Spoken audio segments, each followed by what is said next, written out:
Cordial saludo a los docentes que hacen parte de este Seminario Internacional de Educación, Pedagogía e Innovación Social Educativa en la ciudad de Cali y en la Universidad de San Buenaventura. Este proyecto se llama Atribuciones causales al bajo rendimiento académico en estudiantes repitentes de medicina y su influencia en el proceso de aprendizaje de la asignatura Fisiología General y de Sistemas, presentado por quien les habla, Rudber Bolívar Hermosa Camacho, médico, estudiante de la tercera cohorte del 2013 de Maestría en Educación de la Universidad del Cauca. Se hicieron algunos estudios previos antes de iniciar el proyecto de investigación y se revisaron algunas estadísticas en el Departamento de Registros en los años 98 hasta el 2013. Ingresaron un total de 1.533 alumnos a cursar la asignatura de Fisiología. En total 496 la perdieron. De estos, 370, es decir, el 74.4% obtuvieron una nota menor a 3, lo cual da a entender que hay un problema ahí de bajo rendimiento. Se evidenció una nota promedio de estos estudiantes de 2.7. El 32.3 de estos alumnos matriculados en un periodo de 15 años no alcanzaron los objetivos mínimos en esta asignatura. La metodología en esta investigación es la investigación cualitativa con un enfoque histórico hermenéutico en vista de que es necesario llegar al sentimiento y el pensamiento de los estudiantes. Se utilizó pues como técnica de investigación la observación participante, luego a través de notas de campo que se convirtieron en diarios, entrevistas semiestructuradas de profundidad, encuestas y escalas e instrumentos permitieron ir recogiendo datos tanto cualitativos como cuantitativos para dar mayor validez a lo observado.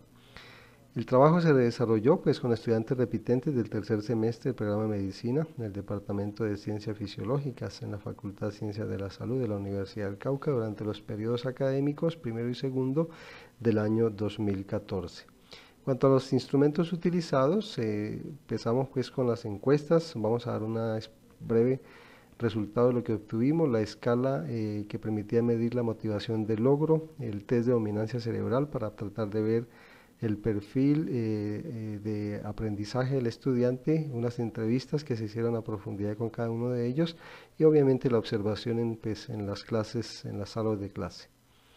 Los objetivos que se plantearon, el objetivo general fue determinar las atribuciones causales al bajo rendimiento académico en estudiantes repitentes y su influencia en el proceso de aprendizaje de la materia. Y como específicos, pues era caracterizar las atribuciones, interpretarlas estas atribuciones al bajo rendimiento y cómo estaban influyendo en el proceso de aprendizaje y asimismo pues con los resultados sugerir recomendaciones y herramientas al programa de medicina para tener criterios válidos de ingreso en cada uno de ellos. Vamos a empezar con cada uno de los instrumentos.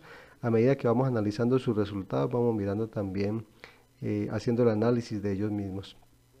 El rendimiento de los estudiantes durante el bachillerato fue muy bueno en el 70% de ellos. En el 20% fue bueno y regular en el 10%. Eso es importante porque nos permite mirar en esta investigación que en su gran mayoría fueron buenos estudiantes durante el bachillerato, pero no se logra evidenciar eso mismo una vez que ellos ingresan a la universidad. Indagando sobre los motivos que los han llevado a la pérdida de materias desde el primer semestre hasta el tercer semestre, que es en el cual ellos van, prácticamente el 30% refieren que no tenían interés por la materia, otro 30% consideraban otros motivos y un 20% lo atribuían al profesor en cuanto a la metodología, ¿no? Y un 10% referían problemas de alcohol y drogadicción.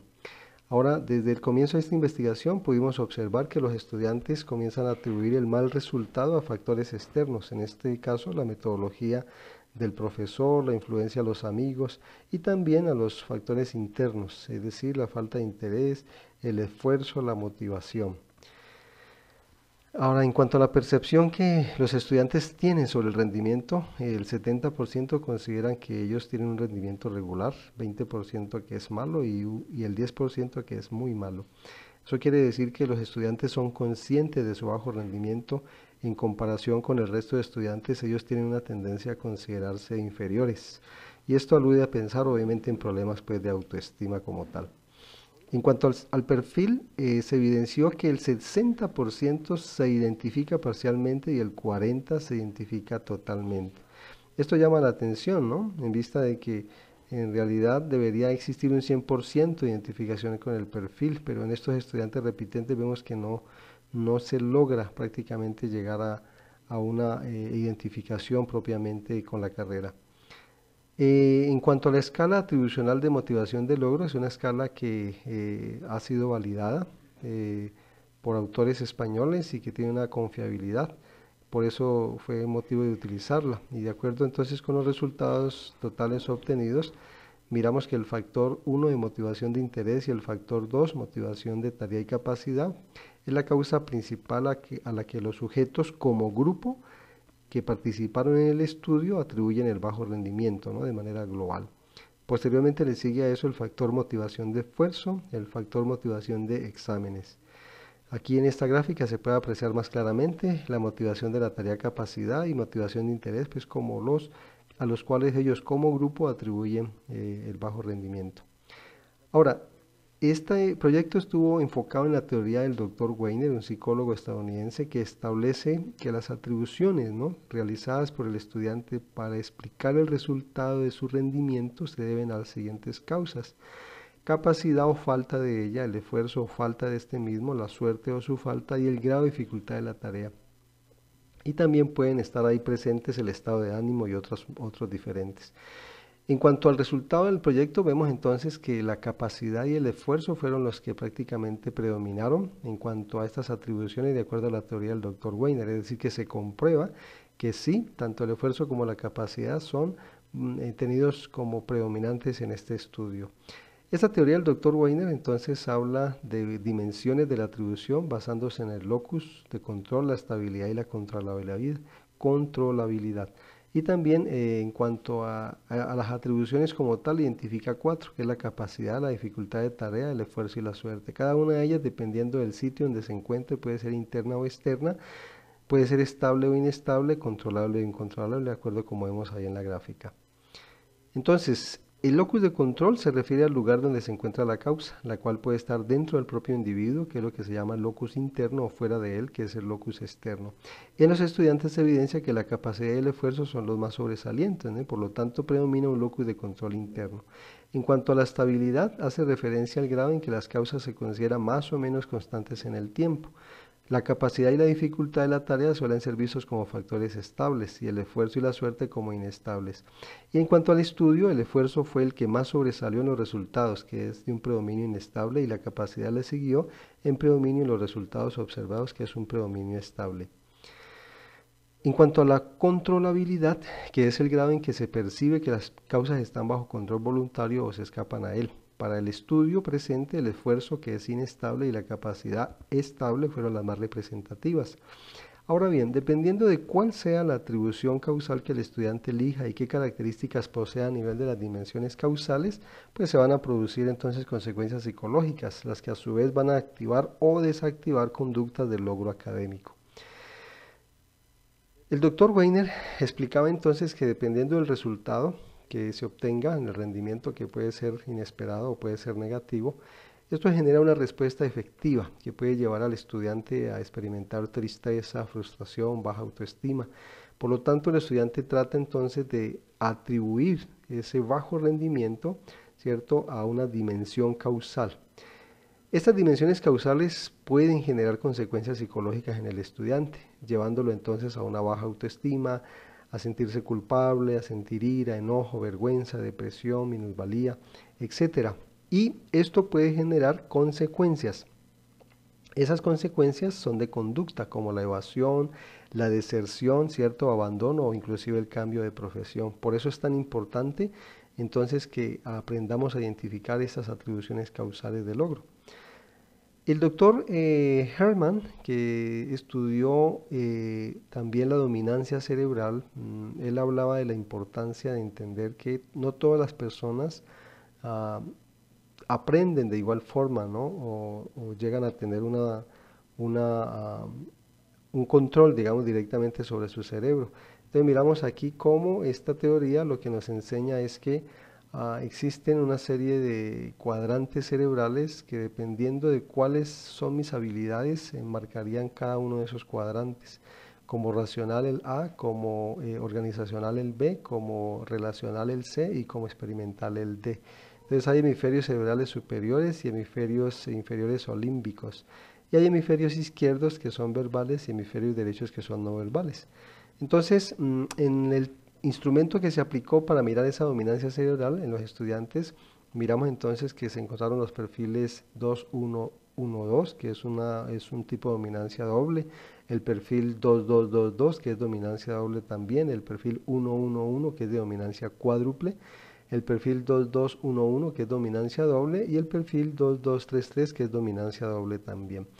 Esto nos permite más adelante ver algunos conceptos importantes. Entonces, es interesante aquí resaltar que de los 9 estudiantes que diligenciaron el instrumento, 4 de ellos tenían una dominancia primaria en algunos de los cuadrantes y 2 de ellos una dominancia cuádruple.